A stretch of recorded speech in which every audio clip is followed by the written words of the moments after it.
ರಾಘವೇಂದ್ರ ಸ್ವಾಮಿಗಳವರು, ಶಿವಾಜಿ ಮಹಾರಾಜರು ಇವರು ದೇಶಕ್ಕಾಗಿ, ಸಮಾಜಕ್ಕಾಗಿ, ಸನಾತನ ಧರ್ಮಕ್ಕಾಗಿ ಉಳಿದ ಮಹಾನುಭಾವರು. ದೇವರ ಅನುಗ್ರಹ ಇವರ ಮೇಲೆ ಸದಾ ಇದೆ. ಅದಕ್ಕಾಗಿ ರಾಯರು ಪ್ರಸಿದ್ಧರಾದರು, ಶಿವಾಜಿ ಮಹಾರಾಜರು ಪ್ರಸಿದ್ಧರಾದರು. ಇವರು ಹಣದಿಂದ ಪ್ರಸಿದ್ಧರಾದವರಲ್ಲ, ತಮ್ಮ ಗುಣದಿಂದ, ಧರ್ಮದಿಂದ ಸನಾತನ ಧರ್ಮವನ್ನು ಎತ್ತಿ ತೋರಿಸಿ ಉಳಿಸಿ ತಾಯಿಯ ಅನುಗ್ರಹಕ್ಕೆ ಪಾತ್ರರಾಗಿದ್ದರಿಂದ ಈ ವ್ಯಕ್ತಿಗಳು ಪ್ರಸಿದ್ಧರಾಗಿದ್ದಾರೆ. ಅದಕ್ಕಾಗಿ ಮಂತ್ರಾಲಯದಲ್ಲಿ ಮಂಚಾಲಮನ ದರ್ಶನ, ಆಮೇಲೆ ರಾಗಪ್ಪನ ದರ್ಶನ. ಗುರುಗಳೆಂದರೆ ವೆಂಕಟನಾಥ ಹೇಳಿದ್ದು ಮಾತು, ಮುಂದೆ ಕತೆ ಬರ್ತದೆ. ಆದ್ದರಿಂದ ಒಂದು ದಿವಸ ಚಾತುರ್ಮಾಸಕ್ಕೆ ಕೊಲ್ಲಾಪುರದಲ್ಲಿ ಕೂಡ್ತಾ ಇದ್ದಾರೆ ರಾಘವೇಂದ್ರ ಸ್ವಾಮಿಗಳು. ಆ ರಾಯರ ದರ್ಶನಕ್ಕಾಗಿ ಬಂದವರೇ ಶಿವಾಜಿ ಮಹಾರಾಜರು. ಅಲ್ಲಿ ಬಂದು ದರ್ಶನ ಮಾಡಿಕೊಂಡು ಪಾದ ಪೂಜೆ ಮಾಡಿ ಆಮೇಲೆ ರಾಯರು ಅವರಿಗೆ ಉಪದೇಶ ಮಾಡ್ತಾರೆ, ಧರ್ಮದ ಸ್ಫೂರ್ತಿಯನ್ನು ಕೊಡ್ತಾ ಇದ್ದಾರೆ.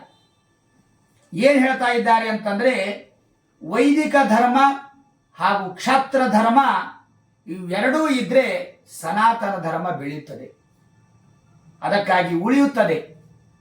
ತಾಯಿ ಜಗನ್ಮಾತೆ ಅಂಬಾ ಜಗದಂಬೆ ಅಂಬಾ ಭವಾನಿ ನಿಮಗೆ ಖಡ್ಗವನ್ನು ಕೊಟ್ಟಿದ್ದಾರೆ. ಯಾಕೆ? ಒಳ್ಳೆಯವರ ಮಾರ್ಗದರ್ಶನ ನಿಮ್ಮಿಂದ ಆಗಬೇಕಾಗಿದೆ.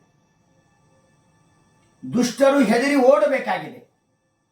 ಆ ಕಾರಣಕ್ಕಾಗಿ ಸಮಾಜದಲ್ಲಿ ವೈದಿಕ ಧರ್ಮ ಉಳಿಯಬೇಕು, ಕ್ಷತ್ರಿಯರ ಧರ್ಮ ಉಳಿಯಬೇಕು, ಸನಾತನ ಧರ್ಮ ಉಳಿಯಬೇಕಾದರೆ ಆ ತಾಯಿ ಶಿವಾಜಿ ಮಹಾರಾಜನೇ ನಿಮಗೆ ಖಡ್ಗವನ್ನು ಕೊಟ್ಟಿದ್ದಾಳೆ.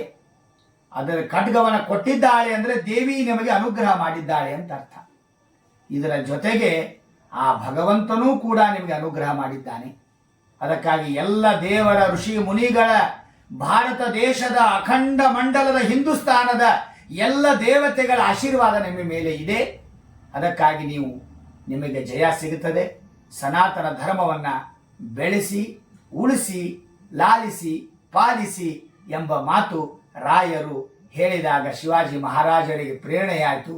ಸಾಷ್ಟಾಂಗ ನಮಸ್ಕಾರ ಮಾಡಿ ರಾಯರಿಗೆ ಹೇಳಿದ, ನಾನು ಸನಾತನ ಧರ್ಮವನ್ನು ಉಳಿಸುತ್ತೇನೆ, ಬೆಳೆಸುತ್ತೇನೆ ಅಂತ ಹೇಳಿ ಆ ರಾಯರಿಗೆ ನಮಸ್ಕಾರ ಮಾಡಿದ.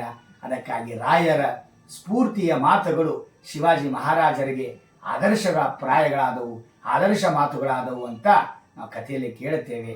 ಅದಕ್ಕಾಗಿ ರಾಯರ ಮಾತು, ರಾಯರ ವಾಣಿ ಗಂಗಾ ನದಿಯಂತೆ ಇದ್ದಂಗೆ ಅಂತ ಶಾಸ್ತ್ರದಲ್ಲಿ ಹೇಳಿದ್ದಾರೆ. ಇಷ್ಟೇ ಸಾಕು. ಶ್ರೀಕೃಷ್ಣ ಅರ್ಪಣಮಸ್ತು.